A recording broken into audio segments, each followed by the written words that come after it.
Okie dokie. The F-13 revisit takes us to the final movie to be produced under Paramount Pictures, and that is Friday the 13th Part 8, Jason Takes Manhattan. Okay, so some added context before I get to this review going. So this movie is written and directed by Rob Hayden, and his initial concept for this movie was to predominantly have it all take place in Manhattan. However, due to budget constraints, a lot of the ideas that he wanted to do, he could not do, and more or less, he had to rework his entire movie in order to fit the constraints that he was given by Paramount Pictures. Now, this movie is really all up on how you want to view it. You can say this is an underrated movie, you can say this is a good movie, or you can say this is a bad movie. I'm going to say this. To me, Jason Takes Manhattan falls in the category of being almost really bad, but still having some things that I did legitimately like. But other than that, I find this movie to be an absolute bore fest. This movie is just as boring as Friday the 13th Part 3. I don't like Part 3. I think Part 3 is one of the most boring entries in this entire franchise. To me, Part 8 is right up there with Part 3. Even though I don't like Part 5, Part 5 at least has interesting ideas that can raise discussion amongst the fan base. Part 8, there's nothing in Jason Takes Manhattan that's worth talking about, to be honest with you. You have this thing with the final girl named Rennie. The movie kind of sort of tries to give her a connection with Jason, of her having a fear of drowning, and as a little girl, she had an episode where she thought that young Jason was pulling her under the water. The movie tries to play it off as if it was not a delusion. That's just forced. That's really, really forced.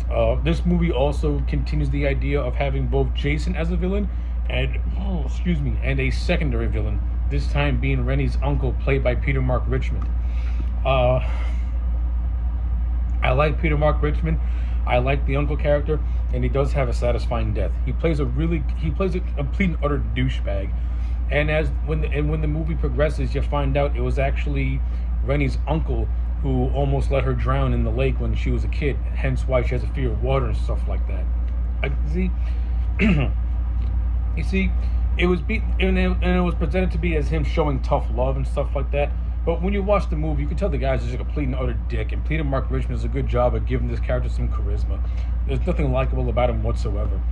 Other members of the cast, they're okay. Like I said, the character of Rennie as a whole, she's forgettable.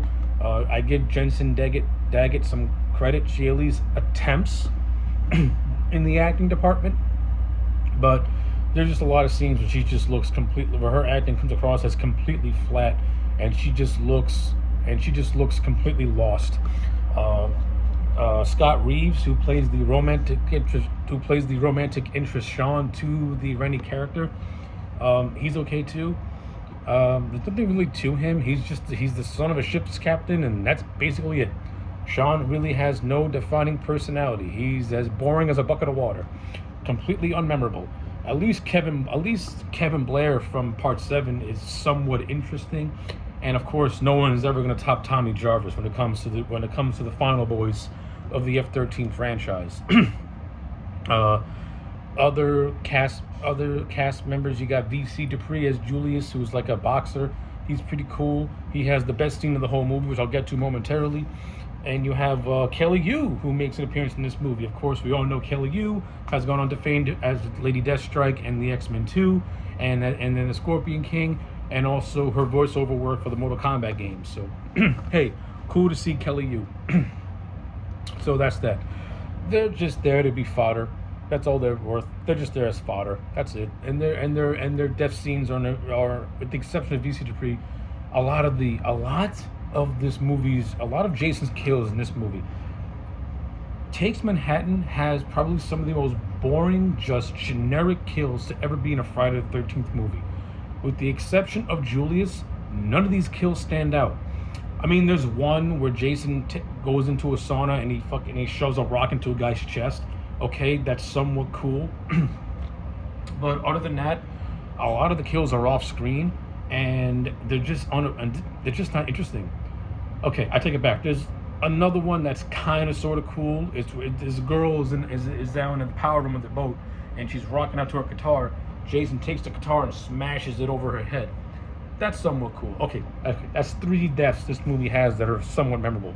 Everything else is lame. One girl gets killed in the shower. We've seen that before. This other guy called Wayne, who is a spitting image of Matt Damon. Jason throws him into an electrical thing, and he gets shocked, which causes the ship to go on fire. And that's basically it. He chokes out Kelly Hugh. That's basically it. The kills in this movie, they're lame. Even in the prologue, where Jason kills these 2 kids on a boat, he takes a spear gun, stabs one in the stomach, and that's basically it. And then he takes that same gun and stabs the girl while she's hiding underneath it. Every single kill in this movie, with the exception of the 3, are just boring and completely forgettable. The only thing this movie has going for it is Kane Hodder as Jason. Once, for the second time, Kane Hodder reprises the role of Jason, and just like in Part 7, Kane Hodder owns this role. He is just too good as Jason Voorhees, and it's a damn shame that none of the movies match the quality of Part 7, where his performance can be more appreciated. Instead of Kane Hodder's performances in these movies being appreciated, he comes across more as a saving grace in terrible movies. And that's a shame, because Kane deserved to be in better Jason movies, not boring Jason movies. And not only that, even though Kane Hodder is fantastic as Jason, I don't like the look of Jason in this movie. There's something, it just looks off to me. Number one, he's always wet. He's constantly slimy. Not one time does he ever come across as looking dry. And the makeup on him just looks, this is the worst makeup I've ever seen for Jason in any of these movies. Like, the makeup sucks. And the way they kill off Jason also sucks, but I'll get to that soon. So yeah, in terms of that, that's that. In terms of Rob Hayden as a writer and director, hey, listen, I understand the man was handcuffed due to budgeting constraints, and the majority of this movie takes place on a boat. You could have at least utilized that to your advantage and make it somewhat interesting. Instead,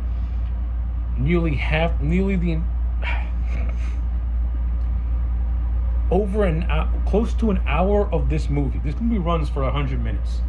So it goes on, and not counting credits, the movie goes on for about 1 hour and 35 minutes. For 1 hour, this entire movie takes place on a boat. More than, I want to say, 85% of this thing is on a boat. And it's completely and utterly boring. The characters are boring. The setting is not even used to its fullest potential. I think Rob Hayden just threw his hands up and said, you know what? If I can't make the movie that I want to make and make this 8th movie feel unique and fresh, then fuck it. I'm just gonna do whatever I want and, throw shit against the wall. That's exactly what this guy did. He threw shit against the wall. And you end up getting the boat setting. Again, the boat setting could have worked if Rob Hayden would have fleshed out the ideas better, or instead of using the title of Jason Takes Manhattan, just rework the script to Jason Terrorizes a Boat. And that's it. Take Manhattan out of it. And I think this movie would have been better off for it. Instead, you kind of bait and switch the audience. You're going to promise them Jason in New York. Not saying they don't deliver. Well, they kind of sort of have to deliver on that, because when the surviving characters finally do get to New York, they're mostly in back alleys, and it's really Vancouver doubling as New York. So you're not really in New York. It's Jason takes a boat, and then Jason invades Canada. The only time we see Jason in New York is when he has that cool shot in Times Square and he terrorizes a bunch of kids and then shows his face and it scares them off. That's the only time we're in New York. Actually, let me just say this. The stuff on the boat is very hit and miss. Not all of it is bad, but not all of it is good. It's when they finally get off the boat and they're actually in New York. That, to me, is where this movie gets remotely fun. Because now Jason's terror is chasing these people through back alleys. He's having to fight gangbangers who are trying to rape Rennie. He inadvertently becomes a hero, so to speak. You know, stuff like that is cool. Stuff like that is Stuff like that is maybe not interesting, but it's fun to see in a movie that doesn't really have a whole lot going for it. And then and of course, now we're gonna get to the best scene of the whole movie, which is the rooftop boxing scene between Jason and Julius. So, the movie establishes this character of Julius as being a very good boxer, a very good fighter, so to speak. So when shit hits the fan and everyone splits up, Julius lures Jason to the rooftops, and you have this very just drawn out scene of Julius just boxing Jason. And when I say boxing, this guy is using every ounce of strength he has in his being to try and stop Jason, and it's literally bouncing off this guy as if you're throwing a handball against a brick wall. It's not phasing him whatsoever. But you do have the amazing shot where Jason grabs him. Julius has his go-to line, "Take your best shot, motherfucker." Jason haymakers this guy's head right off his shoulders. Brilliant. It's the best scene of the whole movie. It's the best gore effect in the whole movie. It's the one thing, it's really one of very few things that this movie's memorable for, is the death of Julius, because it is a good fun scene. Is it drawn out maybe too much? Yeah. But is it fun to see a human hold his own with Jason and Jason just shrugging it off as if he's being hit by a rubber ball? Absolutely. That is fun to see. So now that we're down to Sean and Rennie, Jason chases them through a subway, which is whatever. That leads to them running through Times Square, which is actually fun to see, even if it's for a fleeting moment. It's still fun to see Jason in Times Square.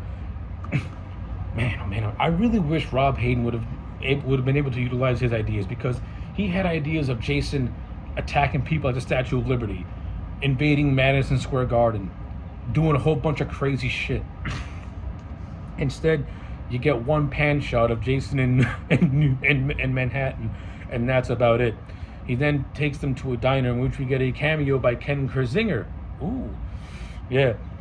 Jason Takes Manhattan has Ken Kersinger do a cameo as a cook, and of course, if you know your history, Ken Kersinger ends up becoming Jason in Freddy vs. Jason, which is a movie that I cannot wait to revisit because I love Freddy vs. Jason.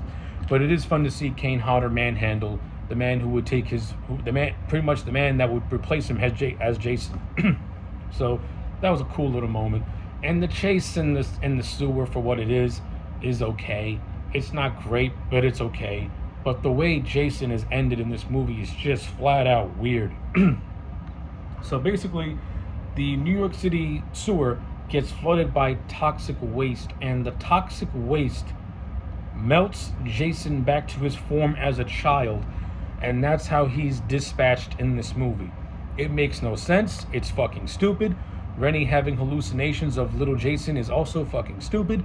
It is a really poor and sad attempt at trying to tie those two characters together. It doesn't work for me. I feel no connection to them as rivals or anything related to that matter at all. But yeah, the movie more or less ends once they get out of the sewer, and that's that. So yeah, with all that being said, Jason Takes Manhattan is just as bad as Friday the 13th Part 3. I thought I was maybe going to find some stuff to like about this movie and boost and maybe say, hey, it's not that bad, but no.